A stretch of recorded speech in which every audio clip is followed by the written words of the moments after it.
गाव साधं, शांत, पण लोक मात्र वाद घालणारे होते.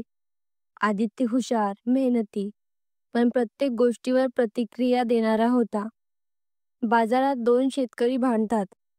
आदित्य मध्ये पडतो आणि भांडण वाढतं. गावचे वृद्ध ज्ञानेश्वर काका म्हणतात, बाळा, कधी कधी चूप राहणं हीच मोठी ताकद असते. आदित्य एका कंपनीत नोकरी करतो. सहकारी राजेश त्याच्यावर मत्सर करतो. मीटिंगमध्ये आदित्यवर खोटा आरोप केला जातो. आदित्यला प्रत्युत्तर द्यावंसं वाटतं, पण तो चूप राहतो. थोड्या वेळात सत्य उघड होते आणि सगळे आदित्यचं कौतुक करतात. आदित्यला पहिल्यांदा समजतं, शांत राहणं म्हणजे जिंकणं आहे. आदित्यच्या घरी कुटुंबात वाद होतो. आधी तो नेहमीमध्ये बोलायचा, ज्यामुळे भांडण वाढायचं. पण यावेळी तो चूप राहतो.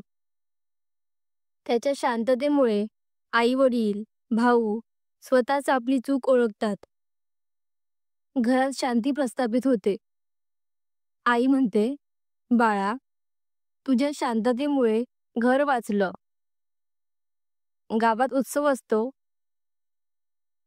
एक व्यक्ती सगळ्यांसमोर आदित्यला चिडवतो. हा मुलगा स्वतःला खूप मोठा समजतो. सगळ्यांना वाटतं आदित्य उत्तर देईल, पण तो हसतो आणि शांत राहतो.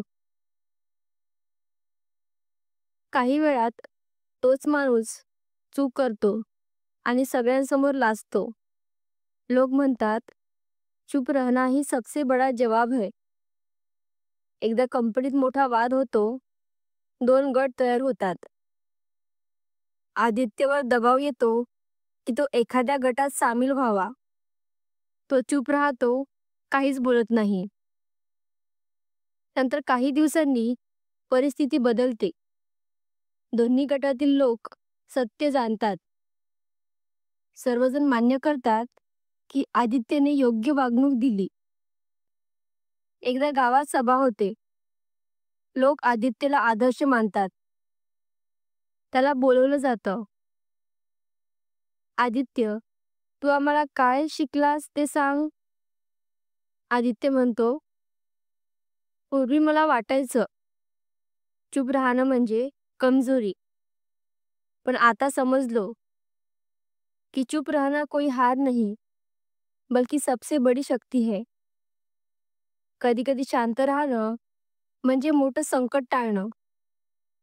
कधी दुसऱ्याला आपली चूक ओळखायला वेळ देणं, आणि कधी फक्त आपल्या संयमाचं सामर्थ्य दाखवणं असतं.